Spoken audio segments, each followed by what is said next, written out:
Brothers and sisters, so I just wanted to share a few things, a few thoughts on today's gospel. But first of all, to share with you kind of a miracle story. Many of you know that I have a great love for Saint Charbel, one powerful Lebanese saint whose intercession is certainly felt by many people, and the proof is in the pudding with praying, asking for his help from heaven.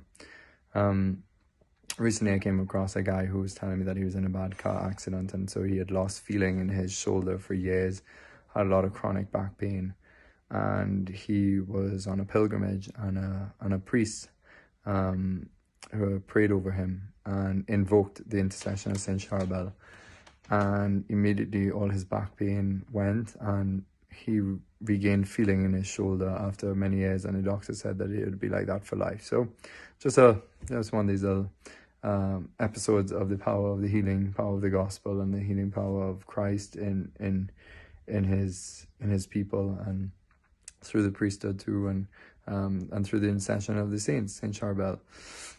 Regarding today's gospel, it's a really beautiful text that has many lessons for us, and the Lord is saying he's praying to his Father, and he's thanking his Father for hiding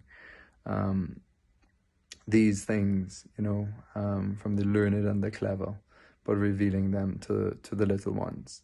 So these hidden things, and I can't help but thinking of these sacraments. The sacraments are very much hidden, although they're efficacious and powerful, but they are the true reality of the sacraments only seen by faith or accepted on faith. That we believe that the Eucharist, when we look at it after the consecration, is not a it, but it's a him. It's the Lord Jesus himself, but he's veiled. God himself is veiled. We see all creation, we see his handiwork, he's upholding it in being. We see the effects of everything around us as God's actual activity, holding things in being.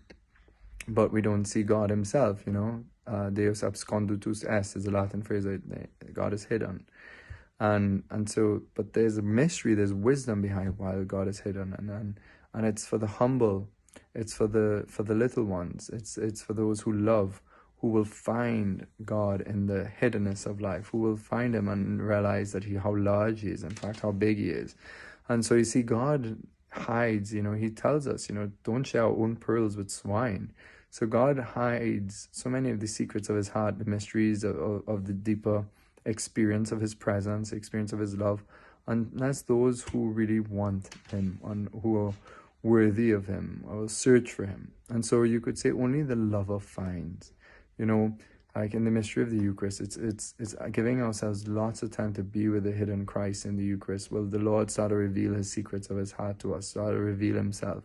Only the lover who seeks in patience to spend much time before the Lord, to humbly seek beyond what looks like bread, and not have an arrogance as feeling repulsed by sitting before what seems like bread, thinking it's God, but humbly accepting in faith this is the Lord, and kneeling before what looks like bread but is really God, is a very healing thing for our pride and for our own humanity, even though we might not realize it. But so many people would refuse to bow down and kneel before the Eucharist, thinking such a thing is a ridiculous idea. But we know it's the Lord, and so, but only the lover will find. The lover will be able to penetrate the hidden reality and come to the mystery of the living God there and in the sacraments, but also in the mystery of each other, the mystery of human life, and the way the Lord is coming to us through each other and through the events of life. This mystery, God is active around us all the time, and to have the eyes to see that. But to do that, we have to be little ones. We have to be humble. And see, even the devils know Christ. They acknowledge Christ as the Lord, but they're forced to after the crucifixion and the resurrection.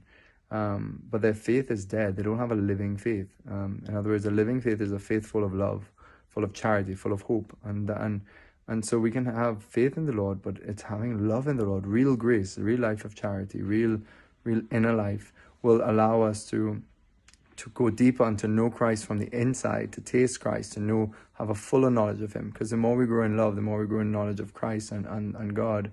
And so we will come to that more hidden aspect of Christ that is not so easily seen, but only friends discover each other's hearts and the depths of each other's hearts. And a friend must have the patience to really search and understand their friend, to come to really appreciate the mystery of the other person. Same thing with Christ.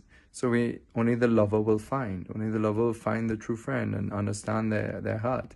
And so same thing in our relationships with parents and children, or brothers and sisters, whatever. The mystery of love, I mean, it takes time for us to really see the person. Same thing with God.